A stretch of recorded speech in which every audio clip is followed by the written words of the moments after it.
Aqui a gente tem algumas principais modalidades de pesquisa qualitativa como exemplos, né? Então, a gente tem as principais modalidades, são pesquisa narrativa, história de vida. Então, você vai pesquisar a história de vida de uma celebridade ou de um pesquisador famoso. Você vai precisar levantar dados da história de vida, você vai precisar, às vezes, entrevistar familiares dessa pessoa. Então, a história de vida da pessoa que você está... a gente usa na pesquisa narrativa. Pesquisa fenomenológica é uma entrevista, você vai usar na fenomenológica entrevistas não estruturadas. O que são entrevistas não estruturadas? Entrevistas que você não vai com uma pergunta pronta, rígida e que exige uma resposta, ou sim ou não, ou existe ABC. Não, ela não é estruturada. Você pode até montar alguns questionamentos, chegar no ambiente de pesquisa, mas não que eles vão ser rígidos em questão de resposta. Eles vão dar liberdade para que o participante da sua pesquisa, ele fale a respeito daquilo, né? Então, você é ansioso? Como é se sentir ansioso? Daí aquele participante vai falar as situações em que ele está ansioso, como acontece. Então, ele vai ter essa liberdade para se expressar numa entrevista não estruturada. E o Grand Theory é construção de uma teoria fundamentada nos dados, né? Então, aqui é um outro tipo também de abordagem, que é quando você constrói uma teoria a partir da fundamentação dos dados. Uma pesquisa bem interessante. Pesquisa etnográfica.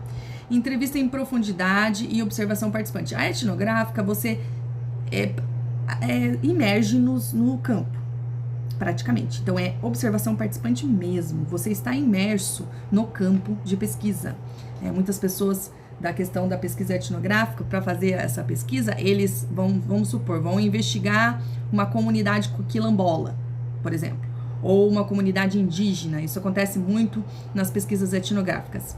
Elas vão avaliar, vão estar lá, vão viver. Muitos pesquisadores se retiram para essas comunidades, ficam 2, 3 meses lá junto com o pessoal da comunidade, observando como é a rotina, como eles vivem. E isso é observação participante, porque eles não estão só observando de fora, eles estão vivendo e participando daquele contexto de pesquisa. Muito interessante, né?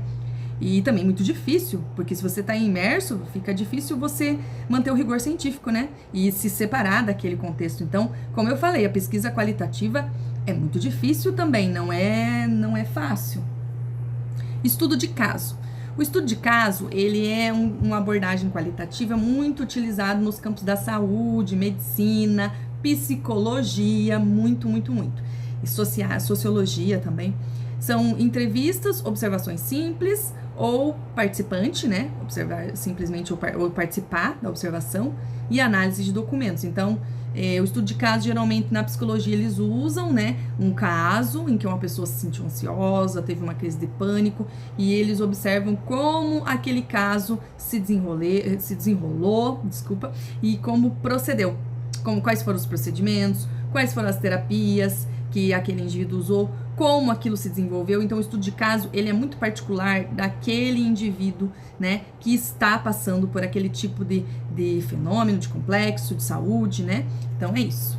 Como eu estou no ramo da fenomenologia, eu vou falar um pouquinho só sobre essa modalidade de pesquisa qualitativa para vocês terem uma ideia. De repente, alguém quer seguir essa abordagem. Então, alguns exemplos aí. Os principais pensadores da fenomenologia que fundaram, né, foi o Russell, fundador, e o Heidner, e o Merleau-Ponty, e o Jean-Paul Sartre também.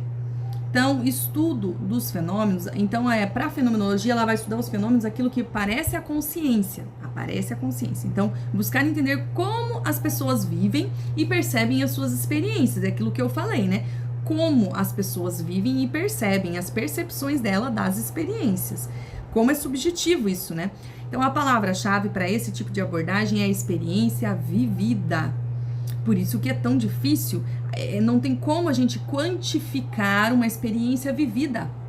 Muito difícil a gente quantificar, né? Colocar através de números uma experiência vivida. Então, por isso que é muito subjetivo e muito complexo. Então, esse é o foco dos estudos, né, da fenomenologia.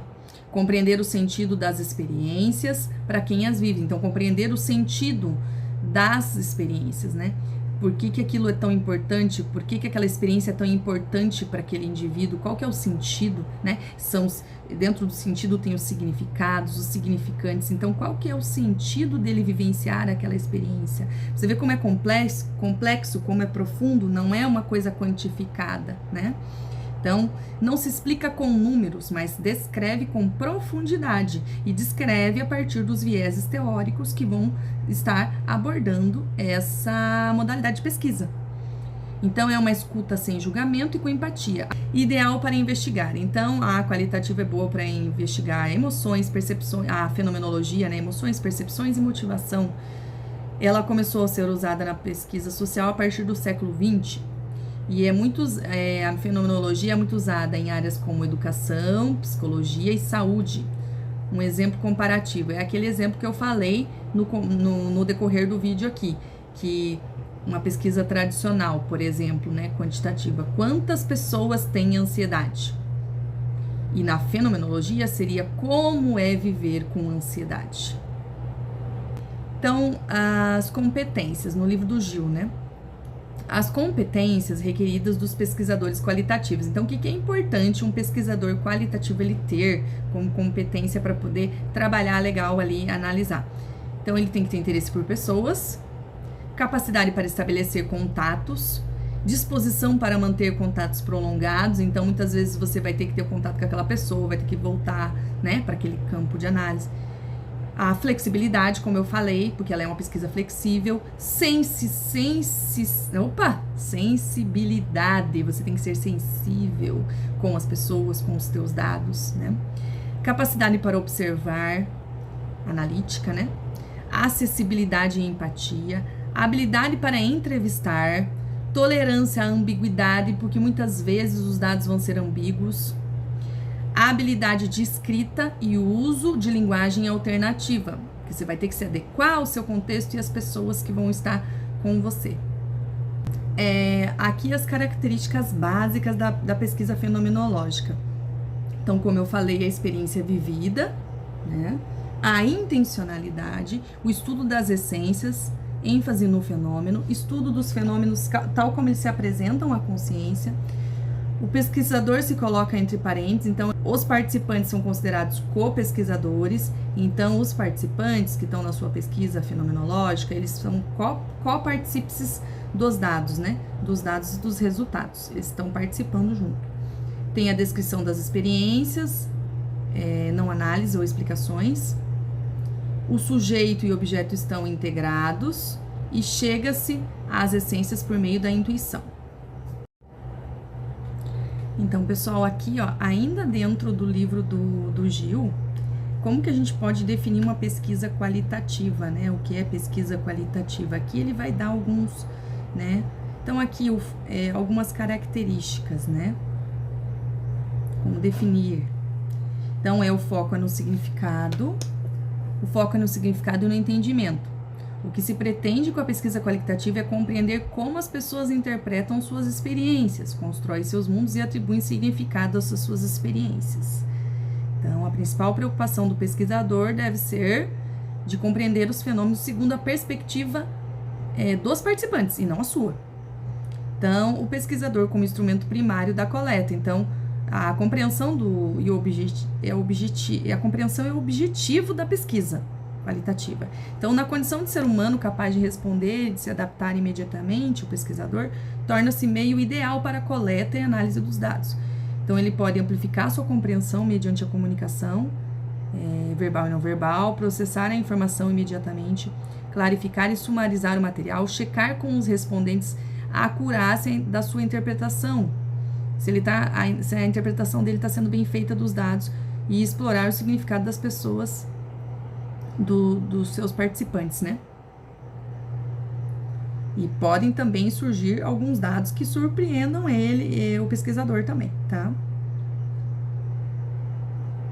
Imprevistos, né? Algumas respostas imprevistas.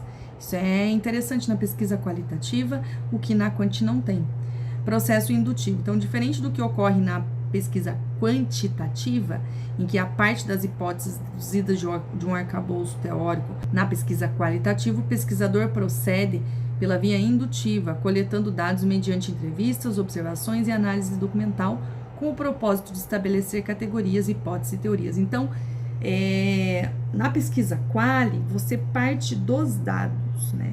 Então, você parte por meio indutivo, mediante as entrevistas. Então, de acordo com o que as entrevistas vão trazer, a observação e análise dos documentos, a partir disso, você vai fazer as categorias para os seus dados, vai categorizar, montar suas hipóteses e suas teorias. Então, a partir dos dados sempre, por método indutivo, diferente do que acontece na quantitativa, né, que é dedutiva, são deduzidas, né.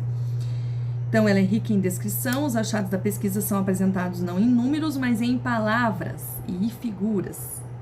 Então, os achados vão aparecer geralmente descritivamente ou em figuras esquemáticas. Isso acontece muito nas pesquisas qualitativas. Notas de campo, excertos de documento, trechos de fala dos participantes e segmentos de vídeos são incluídos no relatório de pesquisa, enfatizando a sua natureza descritiva. Então, é muito comum você encontrar numa pesquisa Quali esquemas explicativos e achados que vão apresentar em formato de palavras, de descrição.